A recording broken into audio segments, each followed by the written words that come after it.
Hola y bienvenidos.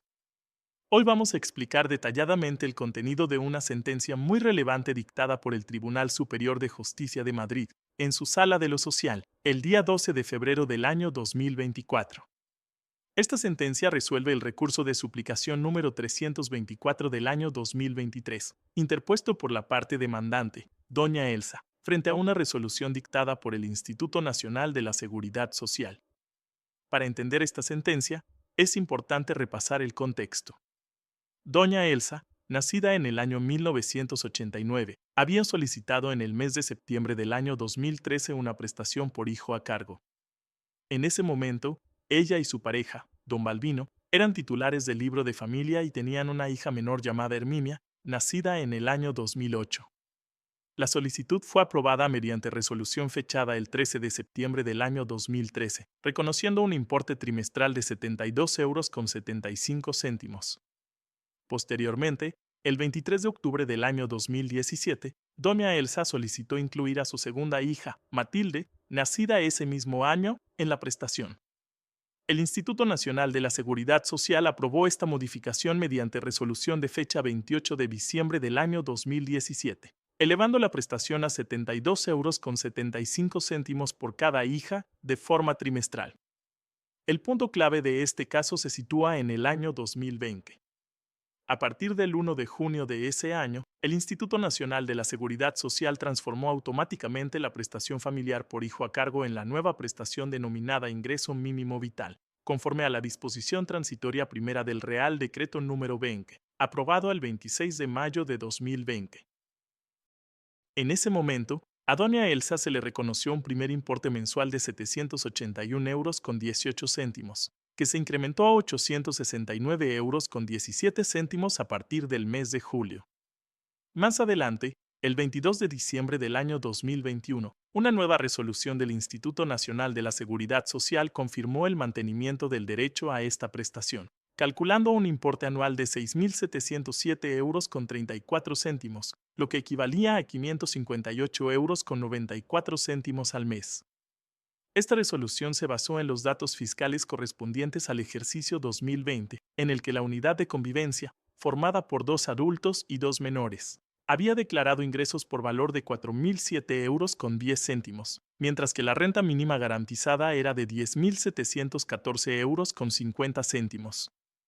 Sin embargo, el 2 de agosto del año 2022, el Instituto Nacional de la Seguridad Social dictó una nueva resolución en la que se concluía que doña Elsa había percibido de forma indebida la suma de 4.188,05 euros.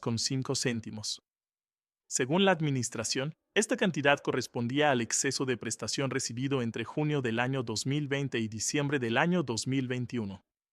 Esta resolución dio lugar al inicio de un procedimiento de reintegro de prestaciones indebidas. Doña Elsa presentó una reclamación previa, que fue desestimada mediante oficio fechado el 10 de octubre de ese mismo año.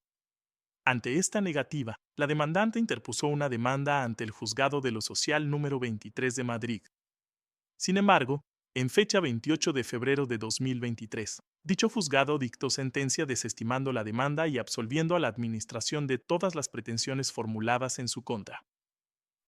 Frente a esta sentencia, el abogado de doña Elsa, el letrado don José Antonio Rodrigo, interpuso un recurso de suplicación ante el Tribunal Superior de Justicia de Madrid.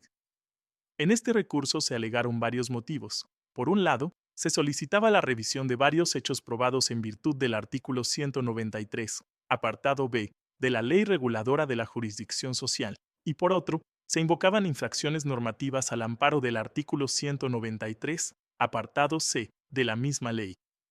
En cuanto a la revisión de los hechos probados, la parte recurrente solicitó la modificación del hecho séptimo, añadiendo que, según un acuerdo de rectificación de autoliquidación de la Agencia Estatal de Administración Tributaria, se había corregido la declaración del ejercicio fiscal 2020. Esta corrección indicaba que una cantidad superior a 3.000 euros, inicialmente considerada como rendimiento del trabajo, correspondía en realidad a una renta mínima de inserción concedida por la Comunidad de Madrid y, por tanto, no debía computarse como ingreso para calcular el ingreso mínimo vital.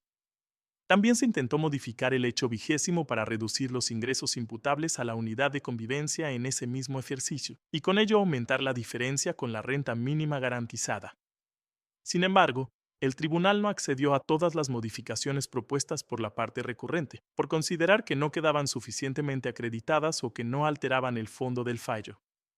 En cuanto al motivo jurídico alegado al amparo del artículo 193, apartado C, se argumentaba que se había producido una infracción de los artículos 13.1, 20.2 y 21.7 de la Ley 19 del año 2021, que regula el ingreso mínimo vital. En concreto, se denunciaba que el Instituto Nacional de la Seguridad Social había computado indebidamente ingresos que no debían haberse tenido en cuenta, y que ello afectaba directamente al cálculo del derecho de la actora. El tribunal, tras valorar la documentación obrante en autos, aceptó parcialmente las pretensiones de la parte recurrente.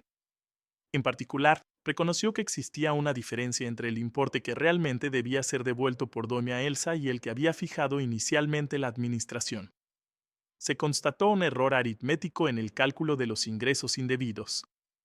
Por tanto, la Sala estimó en parte el recurso de suplicación interpuesto por doña Elsa, revocó la sentencia de instancia y fijó que la cantidad a devolver no era de 4.188 euros con 5 céntimos, sino de 4.072 euros con 57 céntimos. Esta modificación, aunque no anuló completamente la resolución del Instituto Nacional de la Seguridad Social, sí redujo el importe de la deuda reconocida a la demandante. En definitiva, esta sentencia demuestra la importancia de una correcta interpretación de los ingresos computables a efectos de percibir el ingreso mínimo vital, así como el papel que juegan los certificados de la agencia tributaria en la rectificación de datos fiscales relevantes. También ilustra cómo los tribunales pueden corregir errores administrativos cuando se presentan pruebas documentales válidas y se acredita el perjuicio ocasionado al ciudadano. Si te pareció útil esta explicación, comparte este video en tus redes sociales para que más personas aprendan a defender sus derechos. Si tienes dudas, cuéntanos tu caso en los comentarios. Gracias por ver el video, nos vemos en la próxima.